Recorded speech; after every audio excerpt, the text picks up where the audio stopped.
Whenever Lao Huang thinks about cutting off ears, the man suddenly declares his kid is dead, leaving Lao Huang wide-eyed. The agent claimed that the maid wanted to handle it herself as long as he threw a few bucks her way. As soon as he said that, Lao Huang asked, "Where's the kid's body?" The man replied cluelessly, "I don't know. That maid and her husband took care of it. Just let me go already." He let blood gush, severed the artery, and Lao Huang found the maid who kidnapped his daughter upon arriving at the Thai jail. The man boasted he had the maid, and as long as the prison could pay, they'd deliver her up. The prison thought for a hot second and tosses them $2,000 without hesitation. He motioned them inside, where a lady in red was signaling them to come in. A bunch of burly dudes inside were eyeing the prison like, "Hey, don't be stingy, lend us some cash." They've got some guts coming here solo, the prison thought, totally dazed. Turns out, so Lao Huang took off his sunglasses, strode confidently towards the opponent, and commenced to throw punches. After he had dealt with the entire group, everything suddenly became crystal clear. Subtitles. He drew back the curtain, and the sunlight shone directly on his face, as if he were a lost devil in hell, causing the man in red at the door to stutter.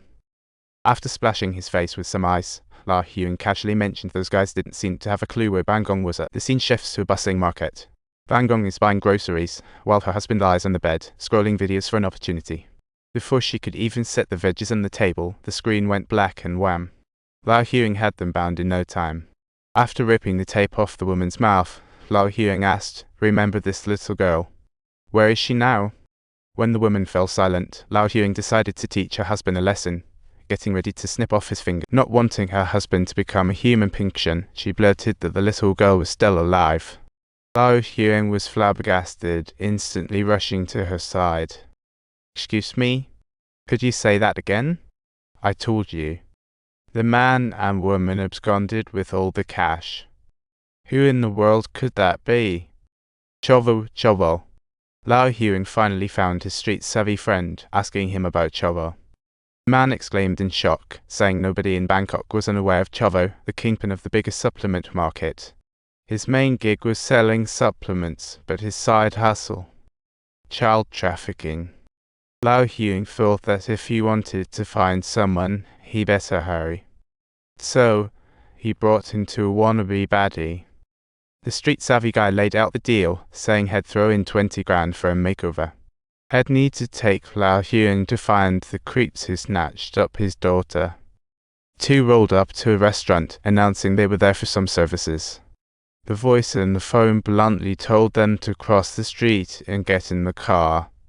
Subtitles. They looked across and noticed a man waiting in front of the car. Subtitle. Once they got in the car, it transported them to a house where a woman led them to check on the kid's condition. Inside, they were greeted with a shocking sight: kidnapped kids crammed into a tiny corner like merchandise. The lady urged them to pick quickly. "I've got a Korean kid for you." She claimed there was one that had already been snagged, but could help them hunt down another. Lao Huang wanted to confirm if the Korean kid was his daughter, and then opened up about the age. The woman replied, "She's about 9, a girl." Lao Huang's face turned all sorts of confused. He wanted to double-check and meet the girl, but the woman said she'd already been moved. Lao Huang was in a hurry to offer double the price to get her back, and the lady told them to hang tight outside. However, after waiting for a long time, Lao Huang couldn't bear it any longer and directly smashed open the door that was locking the children inside. "Do you, the little boy, recognize the girl in this photograph?" he asked the boys. A kid holding a soccer ball stepped up, saying he'd seen her hanging around here. Lao Huang immediately pressed, "Where did the girl go?" The boy said she was taken for surgery, and Lao Huang's heart dropped. This was bad. A guard with a gun noticed something was off, and Lao Huang bolted for it.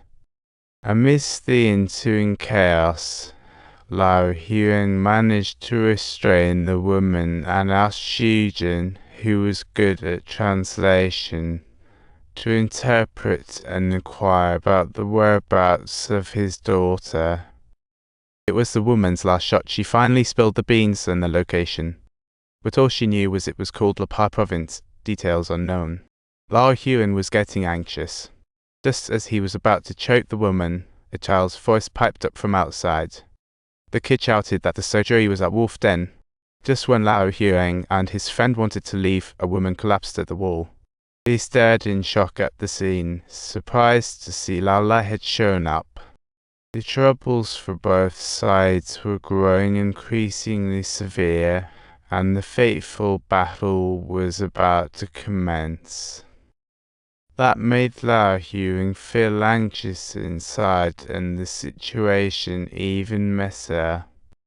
But hey, don't forget to subscribe to us for more thrilling updates.